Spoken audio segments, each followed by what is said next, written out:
எழுதிட்டியா? இப்படிதான் அந்த காலத்துல உங்க தாத்தா எழுதிக்கிட்டே இருப்பாரு. அதெல்லாம் அந்த காலம். வாய மூடுங்க.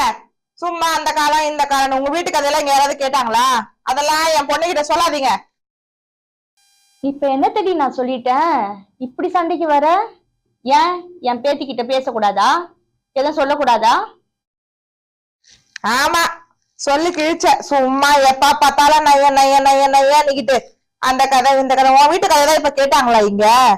சும்மா கொடுத்தத தின்னமா தூங்கணுமா இல்லாம நைய நைய நைய நையன்னு பேசிக்கிட்டு கண்டதையும் பேசி குழந்தை மனசை கெடுக்காதீங்க.